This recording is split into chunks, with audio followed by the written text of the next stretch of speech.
à toutes et à tous. Donc moi c'est Virginie et je vais vous parler de mes slides que je fais en TypeScript. Donc ça fait 15 ans que je traîne un petit peu dans le monde de la tech. Je suis passée par du dev, de l'intégration. Aujourd'hui je suis principalement assistance technique client dans une entreprise qui s'appelle QuarksLab qui fait des outils de cybersécurité et puis également des audits et des pentests. Et voilà, je suis très curieuse, j'aime apprendre des choses et les transmettre, sinon je ne serais pas là. J'ai un petit blog, puis je suis aussi sur différents réseaux, LinkedIn et Blue Sky plus principalement. Alors, qu'est-ce que c'est TypeScript ? Alors, TypeScript, selon la documentation, c'est un système de composition de documents basé sur un markup language, donc un langage de balisage, à l'instar de la tech ou de l'XML, HTML. Ça a été créé par deux personnes qui étaient frustrées par en fait, les capacités de la tech et qui ont décidé de créer leur propre système, leur propre langage, voilà, que je trouve très performant et très agréable à utiliser. Alors, je vous propose d'aller faire un petit tour maintenant sur là, le site de TypeScript déjà.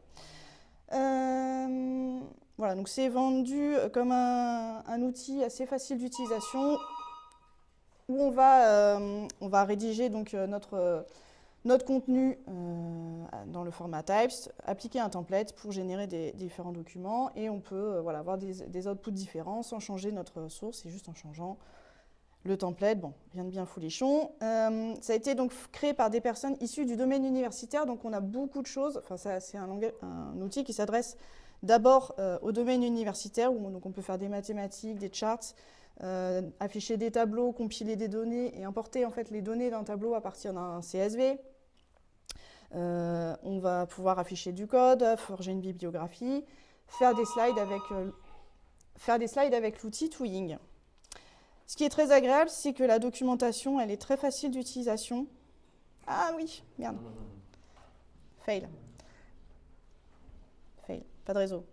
Parce que Norcy, ils ont donné du réseau. Je peux partager ma connexion, si tu veux. Ah non, j'ai sur mon téléphone, ça ira plus vite. Tac. La documentation est très facile. Il y a un tutoriel qui permet de se mettre la main à la pâte assez rapidement.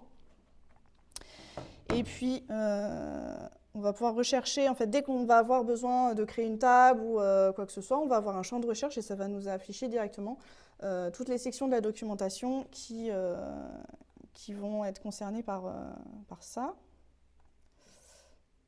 Tac. Je ne connais pas mon raccourci pour rafraîchir. Voilà, ça se rafraîchit tout seul.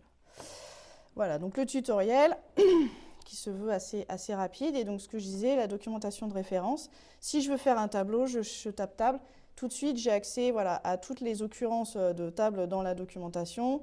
Un guide complet pour forger les tables, notamment importer les données. Et puis, si je veux juste aller sur la fonction pour créer une table, voilà, je vais dessus. J'ai toutes les informations, la documentation complète des paramètres que je peux utiliser. Par exemple, ce qu'on appelle les strokes, donc les lignes de mon tableau, je peux les personnaliser. Ça m'indique voilà, de quelle façon je peux les personnaliser.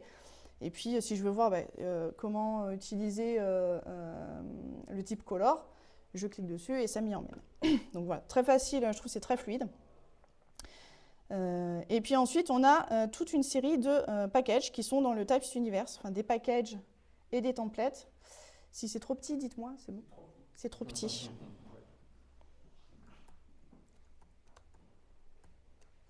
C'est mieux. Toute une série de packages, notamment pour faire du code, il y a un package qui s'appelle Codely. La documentation des packages, elle est toute du même format, donc c'est aussi très agréable à parcourir. Voilà, ça suit toujours le même formalisme. Les packages sont en général disponibles sur un repo GitHub. J'ai oublié de le signaler, mais Type, c'est un outil open source, donc tout le code est disponible sur GitHub. Il y a un outil de compilation en ligne de commande qui est disponible gratuitement, et après, ils ont aussi des offres avec de l'accompagnement et de l'hébergement, plein de choses disponibles. Donc là, on a la documentation de cet outil-là, donc Codely, et puis on peut rechercher tous les autres. Je vais ressortir de ça, comme ça. Tac.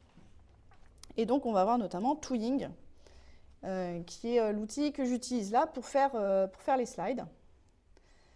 Et donc là, pareil, souvent, on va avoir voilà, du pas à pas pour expliquer comment le package fonctionne. Rapidement sur Twing, là aussi, ils nous proposent sur leur site un tutoriel en 10 minutes pour faire des slides. Où on peut, encore une fois, avoir du code. On a le multi-file architecture, je vais vous le montrer juste après. Ça nous permet en fait, de composer des documents avec plusieurs fichiers sources et en fait, de tout compiler ensemble plutôt que d'avoir un seul méga fichier qui contient tout, un peu comme ce qu'on peut faire avec Markdown ou AsciiDoc, mais rien de bien nouveau. On peut avoir de l'affichage dynamique, ça je vais vous le montrer juste après. Il y a différents thèmes aussi qu'on peut appliquer, puis normalement on a juste à changer les thèmes, bon, ils sont pas tous, ils n'utilisent pas tous tout à fait les mêmes objets, mais voilà, on peut passer d'un thème à un autre assez facilement.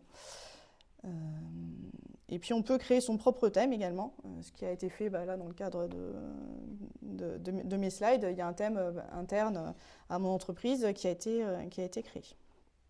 Alors je vous propose, je n'ai pas surveillé le temps, de regarder un petit peu. On est bon ? Très bien. Allez. Comment ça se passe en vrai ? Donc là, en fait, je vais avoir mon fichier général, c'est mon fichier principal où je vais définir un certain nombre de choses, et puis notamment le thème que j'utilise, différents objets de configuration, et l'import, l'include, après de mes différents fichiers qui en fait portent mes sous-sections. Dans quelque chose de très confortable aussi dans VS Code, c'est qu'il y a une extension qui s'appelle TinyMist, que j'utilise principalement en fait, pour faire du live preview. C'est-à-dire que quand j'ai mon fichier principal ici, je lui demande de m'afficher le preview et je l'ai directement. Il se rafraîchit automatiquement. Donc je veux changer là. On va éviter la coquille. Ça se met à jour directement à côté. Donc c'est quand même très agréable quand on est en train de faire des documents.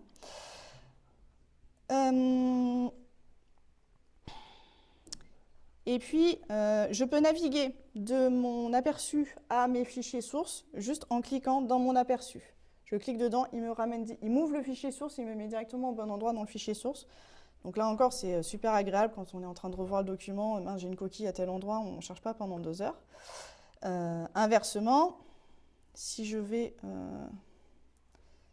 après ici, hop, ça m'amène le preview au bon endroit. On a des gifs, c'est bien les gifs. Alors maintenant, je vais vous montrer un petit peu comment, voilà, à quoi ça ressemble le code. Ça va aller assez vite. Je suis désolée, ça va être frustrant. Pour les tableaux, on peut personnaliser complètement à chaque instance de tableau. On va pouvoir lui dire la largeur des colonnes. Donc, pour le premier, j'ai dit j'ai une frame sur la première colonne. La deuxième fait 2 frames, donc 2 fois la première. La troisième fait 3 fois la première. On peut lui dire de faire du dimensionnement automatique. On peut lui dire je veux personnaliser mon stroke ici, donc mes lignes dans mon tableau. Donc, voilà. On va retrouver vraiment toute la souplesse d'un langage de balisage. Le pas à pas se fait avec une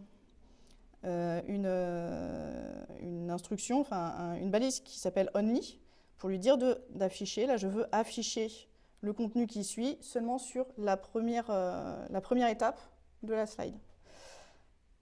Donc, je peux afficher, voilà. J'affiche, je le fais disparaître tout seul. Avec du only 1,3, je lui dis tu viens sur le slide 1 et le 3.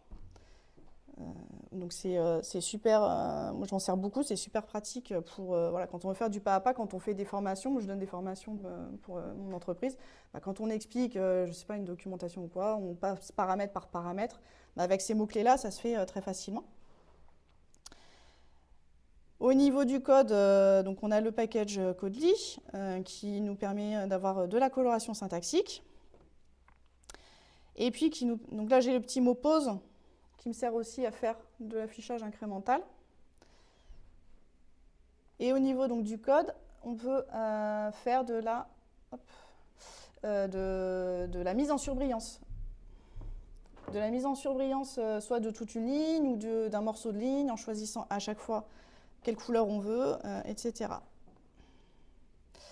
Si je veux une arborescence de fichiers, j'ai la balise tree-list qui prend voilà, une arborescence telle qu'on pourrait l'avoir en faisant une commande tree, de façon très intuitive.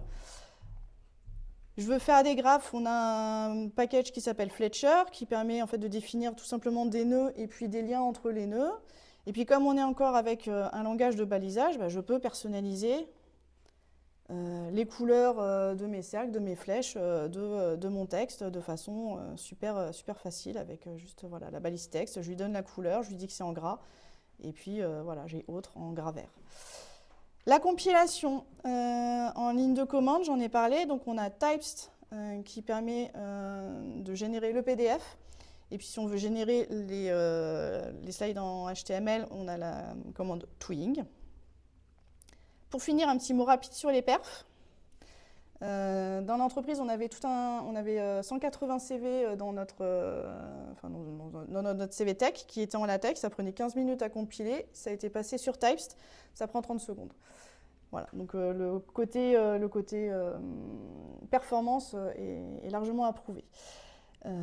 Voilà, merci de votre attention. J'espère que je vous ai donné envie d'aller creuser un petit peu, d'aller découvrir Typest. Et puis voilà.